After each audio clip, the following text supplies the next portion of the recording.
Hey guys, it's Eddie. Today I'm going to talk about how I improved my pronunciation and the things that I learned along the way. And hopefully this is going to help you with your own pronunciation practice. Do you ever feel like you're embarrassed to speak English because your accent is too thick and people don't understand what you're saying? Or you want to have more sophisticated English accent? I feel you, because I've been there. And I'm pretty sure that pronunciation is one of the biggest struggles for Japanese learners. But if you watch this video, you'll see exactly what I did to improve my English from zero start. And you can do it too. I started learning English when I was 20 years old. And before that, my life was pretty much about baseball. I had never been abroad and I've never taken an entrance exam in my life. And I got into high school and university on baseball scholarships. And to be honest, my English was worse than you guys. I had bad grades in English in school. But even starting from nothing, I could reach a level where I could talk with foreigners in English in 6 months. And now I often get compliments that I speak like a native English speaker. And I have friends all over the world and I can communicate with them confidently. But I can say for sure, pronunciation made a huge difference. In Japan, people tend to judge how good your English is based on pronunciation. Many English learners aim for fluency, but actually, pronunciation plays a major role in how other people perceive your English skills. And definitely improving your pronunciation is the key to building your confidence. And once I focused and fixed my pronunciation, other people started complimenting my English. And actually, my confidence grew so much. Okay, here's the question. What exactly did I do to improve my pronunciation? The first thing I did was stop using Katakana English. There's a story. I still remember my first homestay in Los Angeles when I was 20. At the time, my English was nothing. So I couldn't understand anything that my host mom was saying to me.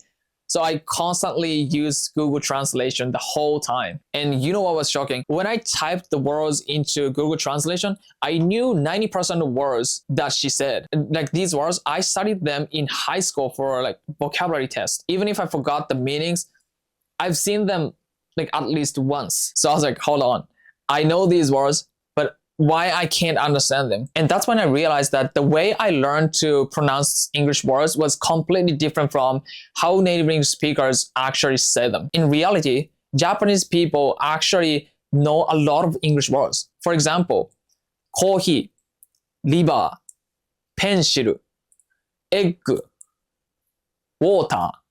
Right? I think everyone says these words every day. But here's the most important thing that reminds you. These are not English. I'm going to say it again. These are not English. There's no such a word as liver in English. The right pronunciation is river, river. And coffee is not English. The right way to say it is coffee, coffee. Of course, like it depends on what kind of accent you use, but I'm trying to say American accent. And if you truly understand this structure, your pronunciation will increase rapidly. And if you don't get it, it's hard for you to move on. I'm not gonna lie. This is a very important thing to cover. Let me show you another example. We call it rice, but the real pronunciation is rice, rice. In reality, we know a lot of English words, but we remember these words in Japanese, Katakana Eigo. That's why in conversation, you can't understand what people are saying in English. That's a fact. Do you know the comedian Ru Oshiba? He's a good example. Like he suddenly switched to right English pronunciation when he speaks English words. That's exactly the mindset you need. From now on, you forget about Katakana Eigo, okay? You forget about that because it's Japanese. So every single time when you see something in Katakana Eigo, you try not to think in Japanese way, just saying English way. Like for example, when I see water, it's a water. It's not the water, okay? It's water, okay? It's water. And if you look at the camera, if I see camera, it's not camera, okay? It's a camera. It's a camera. If you see sweater, it's not seta, sweater, sweater. This is how you practice, okay? You have to change your mindset. You have to forget about Katakana Eigo. And this is the base and first step to improve your pronunciation. The second thing I did was to listen to a native English speaker as much as possible and to try to copy them. You might be thinking, that's it? But trust me, almost no one actually does this properly. I have a Danish friend, and one day we were having a conversation and she asked me that, how do you say it's okay in Japanese? And I said, 大丈夫. 大丈夫. And next, what she did surprised me. After I told her 大丈夫, she repeated the word over and over again, like 30 times. And she kept asking like, should I raise my pitch at the end? Like 大丈夫 or 大丈夫? Something like that. She kept asking me these questions. Yeah, like she literally repeated like 30 times. And the other day, we had an opportunity to meet together. And as soon as she saw me, she said like, 大丈夫. And the way she said was completely Japanese. It sounds like Japanese.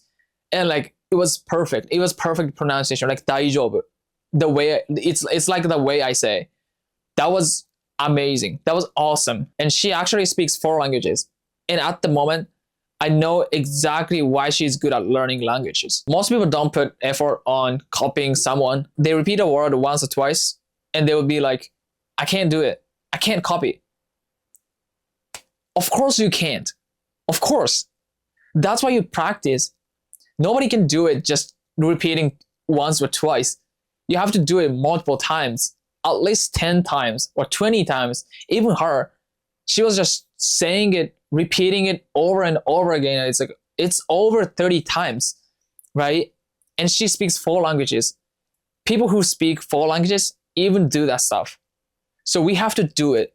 We have to stick with it, right? You need to raise your standard. And even me, I practiced an insane amount before I got better. The third thing I did was to listen to a native English speaker as much as possible. To pronounce words correctly, you have to know what exactly they sound like. So what you listen to is really important. And I have a question for you.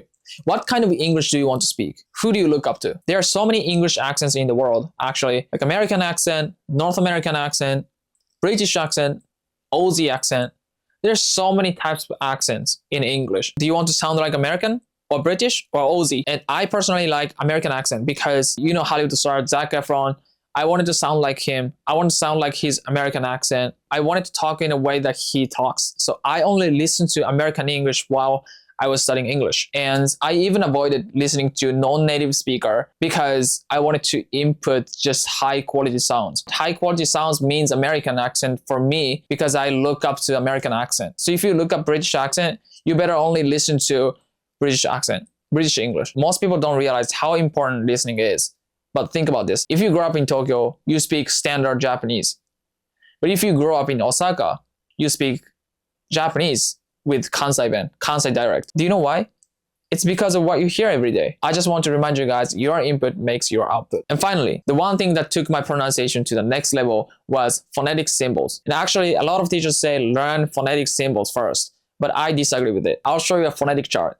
And take a look at it. Can you really memorize that right away? I don't even think I can memorize it. 100%. Most people give up on this just in 1 minute or like 2 minutes because it's too hard to understand and memorize it. You know, this is kind of problem with traditional learning. People start studying with theory, but it's actually boring and demoralizing. So instead, I recommend you guys to listen to real English first and copy it. And then use phonetic symbols. Here's a personal experience. After studying English for a year, I went to Australia as an exchange student. And one time I was talking with my friends and I said the word, this one. And I said Ari at the time. And then my friend didn't understand me. And it was such a simple word. And I was like, wow, I've been studying English for a year and I'm in Australia, but I can't still say this word correctly. Wow. It was so shocking for me. And the right pronunciation is early, early. Early. If you don't pronounce E and R, it's hard for people to understand it. And I also came to realization that that was the limits to copy native English speaker to improve my pronunciation. And I was like, okay, now I really have to study phonetic symbols. And once I did, everything clicked. This is how my pronunciation changed. And this is like transition from before and after. Where from? We're from Sydney in Australia. Sydney. Okay, Sydney. I'm gonna say some English words in Japanese so you guys guess what it is. What's the point of being married if I'm not gonna be happy? Yeah, that's true. But like, if guy is making a lot of money, Yeah. maybe there's gonna be respect to guy. That's what I thought. Like I'll respect him more because he has money. Yes. And if you are in the poor situation, in a poor situation, Yeah. there's gonna be conflict between you guys a lot of times. Did you see the difference? If you know, you know. If you know, you know. If you feel like you're stopped like improving your pronunciation, just go to phonetic symbols. It helps you. If you're really into improving your English but don't know how to move forward, I have a roadmap available on my official line. So check the link below and add me there. And if you're interested in this video, please subscribe and stay tuned and see you in the next video.